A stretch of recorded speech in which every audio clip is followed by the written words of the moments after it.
Oui, rapidement, au niveau propagande, il y a une phrase que j'aime bien de Noam Chomsky qui dit que la propagande est aux démocraties ce que la matraque est aux dictatures. Autrement dit, une façon de faire adhérer la population à l'idéologie dominante dont vous parlez. Et ce qui est intéressant dans les Gilets jaunes, si vous regardez, ils ont eu droit aux deux. En fait, ils ont eu droit à la propagande et à la matraque en même temps. Ah non, si. Non, la matraque. Non à la matraque ou non à la propagande? Première manifestation. Ça, on peut le dire. Non, excusez-moi, Jean-Michel, juste que je finisse. Non, mais attendez, on est quand même à des centaines de blessés, à des condamnations de l'ONU, à des alertes. Je vous dire tout à l'heure. Oui, non, mais c'est assez vrai. Les 25 éborgnés, ils existent. Et il n'y a pas beaucoup de pays où vous avez ça. Et personne ne s'en émeut plus que ça. Steve, qui a disparu depuis 12 jours... Ça, de temps en temps, un petit tweet de ci, de là, mais ça ne fait pas la une dans les médias, en tout cas beaucoup moins qu'un journaliste qui va disparaître au bout du monde. La question, je trouve que moi, la presse n'a pas une obligation de moyens, Jean-Michel, elle a une obligation de résultat.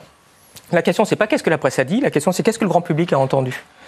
Et le plus grand public se rend bien compte. Et si, parce que quand on décide de se saisir la de quelque chose... La presse est responsable de ce qu'elle dit, pas de ce qu'elle entend. Non. Ah bah si, mais bien sûr. Je ne dis pas qu'elle est responsable de ce qu'elle dit. Je dis simplement qu'elle a une obligation de résultat.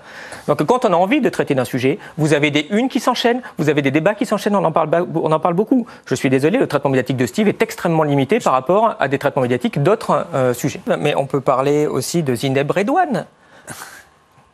Quelle est la proportion de la population qui connaît Zineb Redouane ? C'est la femme qui est morte à Marseille, c'est ça ? C'est la femme qui est morte à Marseille. Et a priori, qui s'est pris un tir de CRS en pleine figure. Mais qu'est-ce que vous suggérez ? Qu'il y a une volonté de cacher tout ça ? C'est ça que vous suggérez ? Il n'y a pas une volonté de cacher, puisque vous trouverez l'information si vous la cherchez. Mais il y a une volonté de ne pas trop déranger le pouvoir, de ne pas mettre comme on le fait. Si Zineb Redouane était morte à Moscou, je pense qu'on en entendrait beaucoup plus parler.